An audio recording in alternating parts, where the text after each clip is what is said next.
மகளை காப்பாற்றினால் விசுவாசம், மனைவியை காப்பாற்றினால் விடாமுயற்சி, அதுவே மகனை காப்பாற்றினால் குட் பேட் அக்லி.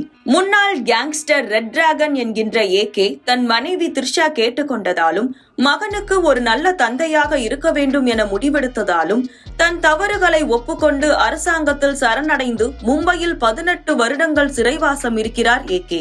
அப்பாவின் குற்ற பின்பத்தை மறைத்து அவர் பிசினஸில் பிஸியாக இருக்கிறார் என சொல்லி ஸ்பெயினில் தன் மகன் கார்த்திகேயாவை வளர்க்கிறார். பல வருடங்களுக்கு கார்த்திகேயாவை பார்க்க சிறையில் இருந்து விடுதலையாகி ஸ்பெயினுக்கு ஏகே வரும்போது போதைப் பொருள் வழக்கு ஒன்றில் கார்த்திகேயா கைதாகிறார். மகனுக்காக கைவிட்ட வன்முறையை அவனை காப்பாற்றுவதற்காக மீண்டும் கையில் எடுக்கிறார் ஏகே. மகனை போதைப் பொருள் வழக்கில் சிக்க வைத்தது யார்? அவரை காப்பாற்றினாரா ஏகே? இவைதான் படத்தின் மீதி கதை. கடந்த சில வருடங்களாக மிக சீரியஸான படங்களில் அஜித்தை பார்த்து பழகிய ரசிகர்களுக்கு கண்டிப்பாக GBU ஒரு புத்துணர்ச்சியை தரும். இளமையான தோற்றம், ஸ்டைலான கேங்ஸ்டர் வரை பல கெட்டப்புகளில் வருகிறார். கார்டு மேல 16 நம்பர் சொல்லு சார், இருங்க பாய் என ட்ரெண்டிங் வசனங்கள் துவங்கி அஜித்தின் பழைய படங்களின் வசனங்கள் வரை அஜித் பேசும் ஒவ்வொன்றுக்கும் தட்ரா கிளாப்ஸ் என ரசிகர்கள் அலற விடுகிறார்கள். ஒரு ரசிகராக அஜித்திடம் பார்த்து ரசித்த அத்தனையும் இந்த படத்தில் கொண்டு வந்து சம்பவம் செய்திருக்கிறார் ஃபேன் பாய் ஆதிக் ரவிச்சந்திரன். நடிகராக அஜித் ஒன் மேன் ஷோவாக படத்தை தாங்க முயற்சித்திருக்கிறார். டான்ஸ், ஃபைட், மாஸ் என எந்த குறையும் வைக்கவில்லை. த்ரிஷாவுக்கு பெரிய ரோல் இல்லை என்றாலும் வரும் காட்சிகளுக்கு தேவையான சீரியஸ் உணர்வை கொடுக்கிறார். வில்லன் ரோலில் வரும் அர்ஜுன் தாஸ் வித்தியாசமான கெட்டப்பில் வந்திருக்கிறார். ஓரளவு கவனிக்க வைக்கிறார். இவர்கள் தவிர பிரபு, பிரசன்னா, சுனில், உஷா உதுப், பிரியா பிரகாஷ் வாரியர் என பலர் வருகிறார்கள்.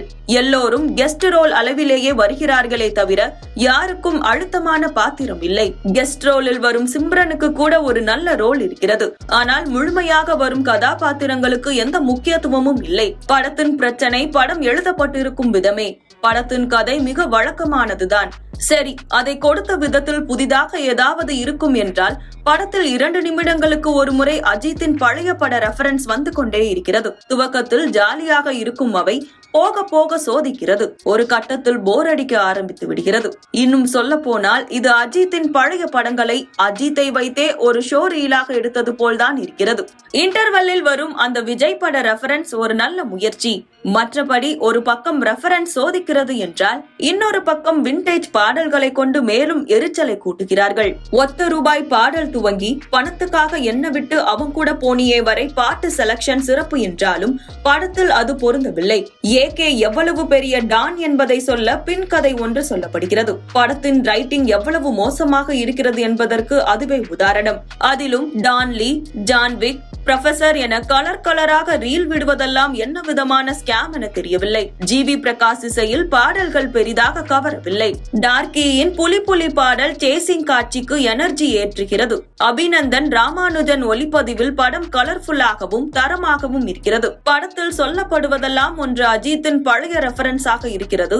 இல்லை என்றால் நம்பவே முடியாத அளவு லாஜிக் இல்லாமல் இருக்கிறது.